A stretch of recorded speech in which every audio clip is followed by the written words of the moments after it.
Ma'am, hai toro hai. Ui. Ngasi video di aina mamang da haiba Imphal da kai da koi bi age haiba do adugi mafam du ne ba keno tor aina namaka du je ado sigi tong an ba video ma mung la kani do hujik namis na ado Imphal ji da kai da koi bi hero ni na khang bo phong khara hero aina na de Kangla da ge horo Kangla le re mathang hero ti pak to koi ro bazar du ima ke the koi ro apom di sure adu kai ba Indira Park am le du sango museum ju lai ge yo po kai no da overbridge ta khat la ga lo yengo mafam je yam Imphal manung Imphal dei lap ta ba ha ga di yam di lei te ko adu kai no kamai to no yengminar ji abi di si da ne nungai gre di sa masang je sangphom am ta lei te ba si ma pa da ko changthong phala me ba da sange du ga ko da je wa si ki ko ki moi ki Kangla gi si Kangla pa chi de khai ba re ling je ko sam dai ho nga cha wo ne du ga phang long chong quan si de ja kai de no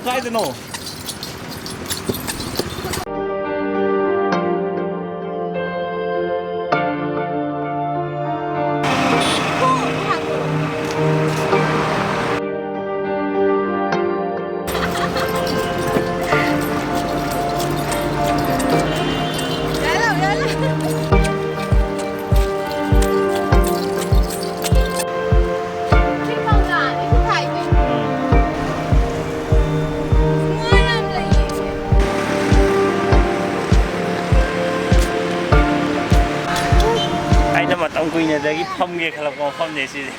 yam nuai le me gari thoraga lambi da thoraga si u ba ga si ma pham ji da la ga na pham ma gi nuai je tonga le ba yam nuai le me ba abe ba san na le abe ma ja au ba lo ya ku chin chin ba ja photo ka ba khja ni sai ja ke hai ba yam nuai hai ba hai to hai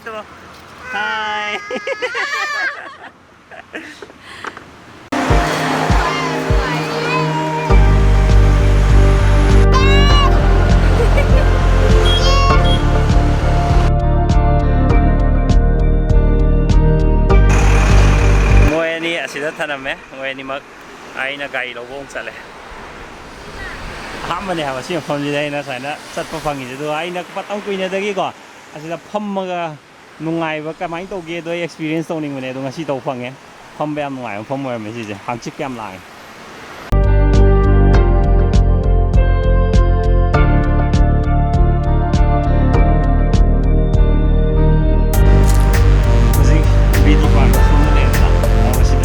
चलगा museum से ले museum येंगे से यारे अदुगा सिगी लंबी से सोम संग गगा जी इमा के चला उमक ले रे अदु येंगे से यारे साइड मिनर ले रे सियो सीबीटी पार्क सो हाई को आदत ले रे साइड मिनर मसी नि संग में आते हां दे मजा गए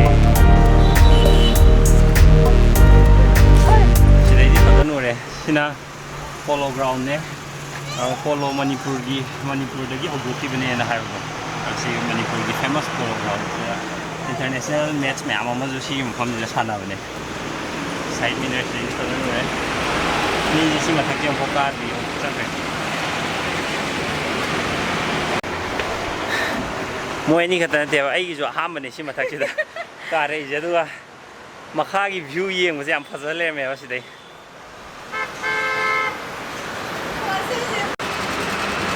aduga sidagi ure ima ke chel hum do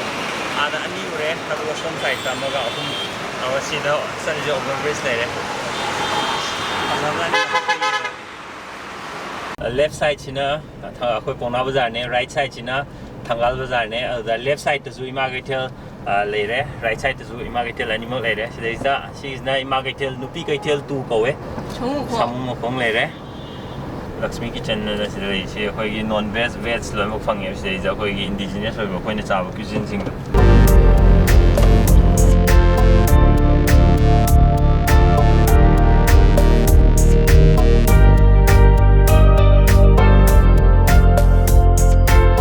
sina ai ni sang ni na ji Pongna Bazar le re Thangal Bazar rom di sangak tre hotel je Pongna Bazar rom da zu Thangal Bazar rom da zu lo mbak lai aro online book tꯧba yaba hotel ju lei adu online nataba offline da thiba ju sai da dum changa dum thiba yare aro price ti dum karamba makhal gi room pam ge have du matung in price range dum loi different oibne akoji Imphal gi War Cemetery ari yore koi thole manung da filming tauba aduga photo number yaramdre mafam jidigi manung duga uwaga thadana myam fazana semaga leba manung je adu fazabadu myam witness tawbini ga di dum mafam ji laktra di yaroi video da utpe yadre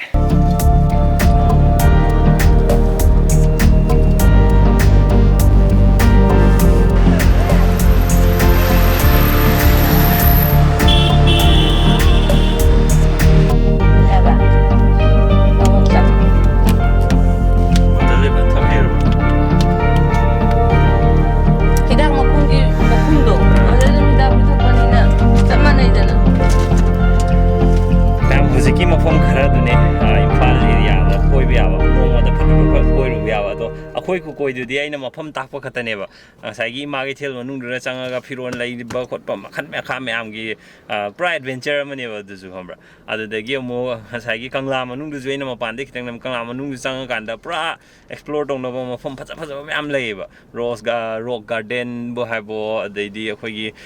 life fam len oi ba phaja bo ga mafam am lai ba rock garden kai da kangla manung lai Ani khangja mu ya Rose garden natro ado rock ngakta no oiba mas leiba rock garden ko bro ko da bro khangde nung na ka sa ko ngani nung na ka sai da so ina rock garden ko ngani ba da sa da no oi le ni da khanga ga hai oi di ado ardagi museum manung du sanga ga yeng ba dum nungai bom pham ni ai bu diong puta yeng dri ko ado dagi ngai gi Imphal War Cemetery do ado so dum yamna lu nan na leibom pham ne ba adum ngahak chatluraga aduda yengbada dum mayam khoi war heroes mayam gi makhoi bu ningsing khudam haitar makhoi mayam gi ko adum chatpe aba phong ngak tane adudi manipur da koirak pa kanda hojiki mafam sing do soidana check out to view mayam soidana mafam sing do visit to view soidana experience ano ba soidana phangani khali adong sigidi bye bye lu chalabo ado atoppa mafam manipur da atoppa mafam mayam amasu leiba koi byaba adugi so ai mathang adum semake hana dei su matik adum yaubne ado ai gi video gi link ta sangaga video gi ai video sing da sanga browse tor ga check out to view bye bye